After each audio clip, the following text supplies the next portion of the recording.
हरियाणा राज्य महिला आयोग की चेयरपर्सन रेणु भाटिया ने आज फरीदाबाद के सेक्टर 12 स्थित लघु सचिवालय में समाधान दिवस का आयोजन किया। इस मौके पर उन्होंने महिलाओं से जुड़ी विभिन्न समस्याओं और शिकायतों को सुना और संबंधित विभागों को त्वरित कार्रवाई के निर्देश दिए। वहीं रेणु भाटिया ने कहा कि महिला आयोग का उद्देश्य पीड़ित महिलाओं को न्याय दिलाना और उनकी समस्याओं का मौके पर समाधान करवाना है। समाधान दिवस के दौरान घरेलू हिंसा, दहेज प्रताड़ना, कार्यस्थल पर यौन उत्पीड़न और संपत्ति विवाद जैसे कुल 18 शिकायतें दर्ज की गईं, जिनमें से 12 मामलों का मौके पर ही निपटारा किया गया। उन्होंने अधिकारियों को सख्त निर्देश दिए कि महिला संबंधी मामलों में कोई लापरवाही नहीं बरती जाए और पीड़िताओं को समय पर न्याय मिले। इस अवसर पर महिला थाना पुलिस, समाज कल्याण विभाग, विधिक सेवा प्राधिकरण और अन्य संबंधित विभागों के अधिकारी भी मौजूद रहे। वहीं रेणु भाटिया ने यह भी कहा कि एक मामला और सामने आया है जिसमें एक कोई महिला है जो नकली कार्ड बनवाकर अपने आप को हरियाणा की वुमेन कमीशन की चेयरपर्सन बता रही है। इस मामले पर भी संज्ञान लिया जा रहा है।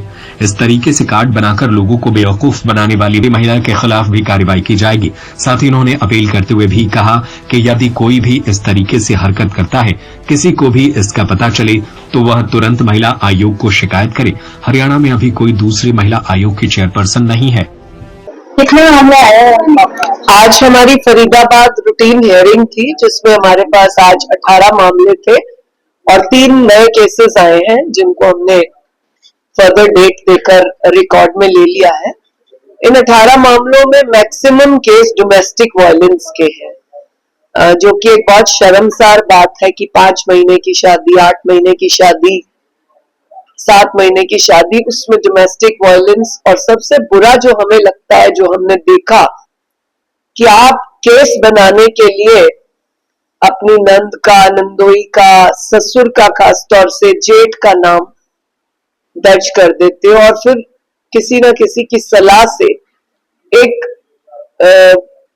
बात जरूर इसमें डालते हो कि हमारा हाथ पकड़ा या इस तरह की बात। बाद में जब म्यूचुअली खत्म होती है ये बातें तो फिर ये खत्म हो जाती है कि नहीं, ऐसा नहीं था, हम म्यूचुअली कॉम्प्रोमाइज कर रहे हैं।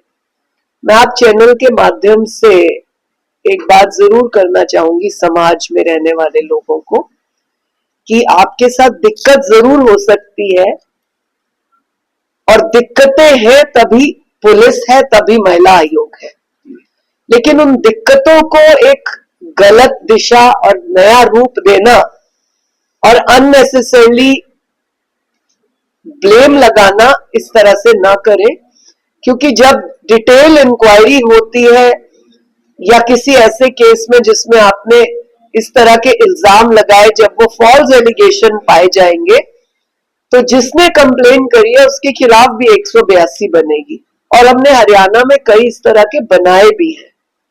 और मैं ये निवेदन करूंगी कि लड़कियां अपने केस को केस की तरह देखें, न कि धाराएं ऐड करवाने के चक्कर में ऐसे ब्लेम्स लगाना, क्योंकि जब कार्रवाई शुरू होती है, पुलिस डिटेल तक जाती है तो उसका गलत इंपैक्ट पड़ता है। एक और नया विषय हमारे पास आया है, रिचा नागपाल।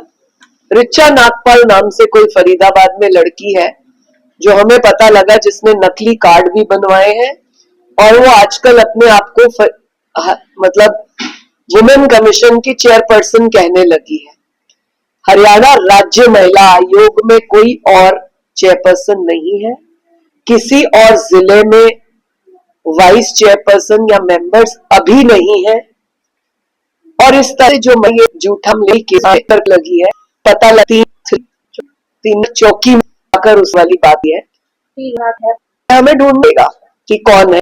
और जब हमें और ये बातें सारी तो उसके खिलाफ कार्रवाई होगी, क्योंकि वो तरह के नाकर पर कितने से करा है, कर रही, आगे कर रही है, ये विषय ने देखना है, जिसके हम करेंगे।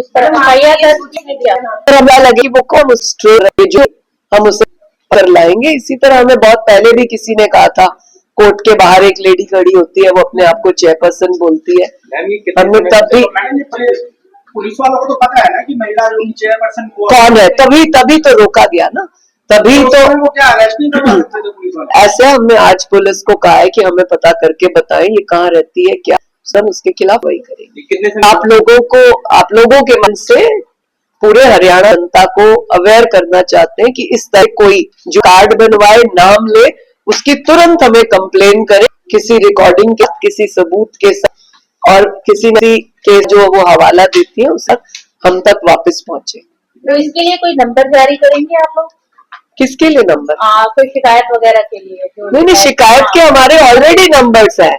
महिला आयोग की वेबसाइट है, उसके हमारे नंबर्स हैं और हमारी मेल आईडी है, आप उस पर कांटेक्ट करें या फिर स्ट्रेट अवे मुझसे बात करें। मैम कई बार अपना डेजिग्नेशन बताता है, तो ऐसी सिचुएशन में क्या सवाल पूछने चाहिए उनसे कि वो बोल रही है मैं नहीं, अगर वो आप लोगों को सबको मत पता है कि कौन से थाने का एसएचओ कौन है, कौन सा सीपी कौन है, कौन सी आयोग की चेयरपर्सन कौन है, आप सबको पता होता है। जब अगर आपके साथ ऐसा कोई करता तो आप तो तुरंत कंप्लेन करके कार्रवाई करवा सकते हैं। हमारा आयोग सखी का नंबर भी है, आप उस पे भी हमें इन्फॉर्म कर सकते हैं। 9560801115 आयोग सखी के नाम से है, आप उस पे भी हमारे को इन्फॉर्म कर सकते हैं ताकि हम जल्दी से जल्दी कार्रवाई कर सकें। ये जनहित के लिए जारी है। मैम एक मामला आया था, बुजुर्ग महिला आई थी चल के गुड़गांव से, उनका क्या मामला है? उनके 3 बेटे हैं, 4 बेटियां हैं, चारों बेटियां शादीशुदा हैं, अपने घरों में सेटल्ड है। उनके 3 बेटे जो है वो भी शादीशुदा है। उनको इस माँ ने अपना मकान दे दिए हैं, तीनों को प्रॉपर्टी।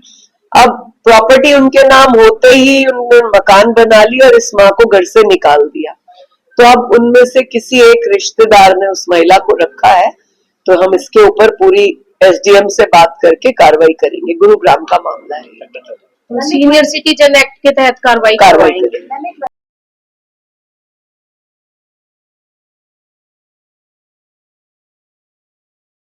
सत्य खबर, सत्य, सटीक, बेबाक।